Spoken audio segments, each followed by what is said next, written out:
बुरी बहू की कहानी। राजस्थान के एक छोटे से गांव में रामेश्वर और उसकी पत्नी कमला का एक बेटा था, जिसका नाम अरुण था। अरुण पढ़ाई में बहुत होशियार था और एक अच्छे घराने से विवाह करने का सपना देखता था। गांव में एक समृद्ध परिवार की लड़की सुमन उसके लिए परफेक्ट दुल्हन मानी जाती थी। सुमन खूबसूरत, शिक्षित और समझदार थी। विवाह के आयोजन धूमधाम से किए गए।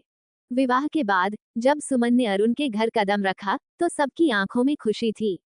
लेकिन सुमन की आंखों में कुछ और था, एक छिपा हुआ स्वार्थ। शुरुआत में सब कुछ ठीक चल रहा था। सुमन ने सभी का दिल जीतने की कोशिश की, लेकिन धीरे धीरे उसका असली चेहरा सामने आने लगा। वो अपने ससुराल वालों को नीचा दिखाने लगी, खासकर कमला को, जो उसकी हर छोटी बड़ी बात पर ध्यान देती थी। सुमन ने घर के कामों में कभी रुचि नहीं दिखाई। वो हमेशा अपने मायके से आने वाली बातों को आगे बढ़ाने में लगी रहती। एक दिन सुमन ने अरुण से कहा, आपकी माँ मुझे समझती नहीं है। वे हमेशा मुझे काम करने के लिए कहती हैं। मैं यहाँ पढ़ाई के लिए आई हूँ, काम करने के लिए नहीं। कमला ने महसूस किया कि सुमन की बातों में एक जहर है। वो अपनी बहू के प्रति चिंतित थी, लेकिन उसने अपने पति और बेटे को इस बारे में कुछ नहीं बताया। सुमन ने धीरे धीरे घर में अपनी जड़ें मजबूत कर ली और कमला से साजिशें करने लगी। वह जानती थी कि अगर उसे अपनी बात मनवानी है तो उसे अपने पति का सहारा चाहिए। एक दिन जब अरुण काम पर गया हुआ था, सुमन ने कमला के सामने अपने मायके की बातें करते हुए कहा, मेरे माँ पिता ने मुझे हमेशा स्वतंत्रता दी है। यहाँ तो मैं बंदी की तरह जी रही हूँ। कमला ने उसे समझाने की कोशिश की, लेकिन सुमन की आंखों में आग थी।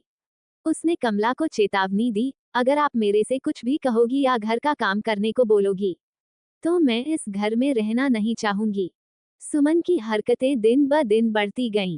उसने अरुण को उसकी माँ की झूठी बातें बताकर उसे भी अपनी तरफ कर लिया। उसकी माँ ने अरुण को समझाने की कोशिश की, लेकिन वह सुमन के जादू में फंस चुका था। परिवार में दरार बढ़ती गई। कमला ने अपने बेटे से दूरियां बढ़ा दी। एक दिन सुमन ने अरुण से कहा, आपकी माँ ने मेरी तुलना हमेशा आपकी बहन से की है। मैं इस अन्याय को सहन नहीं कर सकती। अरुण ने अपनी मां को दोषी ठहराया और उसे घर से बाहर करने का निर्णय लिया। कमला को इस स्थिति का बहुत दुख हुआ। उसने अपने बेटे के लिए सब कुछ किया था, लेकिन अब वह अकेली महसूस करने लगी। सुमन ने अरुण को अपनी बातों में इस कदर उलझा दिया था कि उसने अपनी मां को नजरअंदाज करना शुरू कर दिया। एक दिन जब कमला ने अपने बेटे से कहा, बेटा तुम अपनी पत्नी की बातों में आके ऐसा नहीं कर सकते, तो अरुण ने जवाब दिया, माँ मैं सुमन को खुश रखना चाहता हूँ।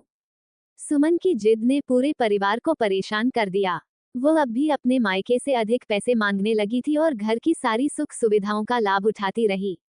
कमला ने एक दिन ठान लिया कि अब वह इस अन्याय को सहन नहीं करेगी।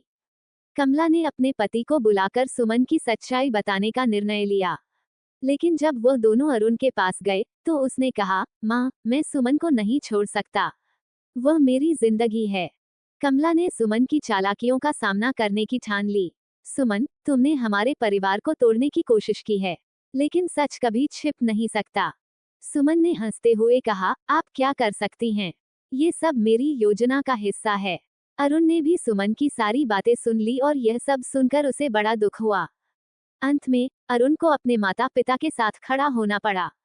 वो समझ गया कि सुमन ने उसे धोखा दिया है। उसने सुमन से कहा, मैं तुम्हारे साथ नहीं रह सकता। अरुण ने अपनी माँ से माफी मांगी और सुमन को घर से चले जाने के लिए बोला कि वो अभी इसी वक्त उसके घर से चले जाए। कमला ने अपने बेटे को गले लगाकर कहा, हम हमेशा तुम्हारे साथ हैं। अब अरुण ने अपने परिवार के साथ मिलकर एक नई शुरुआत की। उसने सुमन की यादों को भुला दिया और अपने माता पिता के साथ अपने जीवन को फिर से संवारने लगा। इस कहानी से यह सीख मिलती है कि कभी कभी हमें अपनी प्रियजनों की सच्चाई को समझने में समय लगता है, लेकिन एक बार जब सच सामने आ जाता है तो हमें सही कदम उठाने में देर नहीं करनी चाहिए। परिवार और सच्चाई की अहमियत को समझना हमेशा आवश्यक है। ये कहानी एक बुरी बहू की है, जिसने अपने स्वार्थ के लिए एक परिवार को तोड़ने की कोशिश की, लेकिन अंत में सच्चाई की जीत हुई।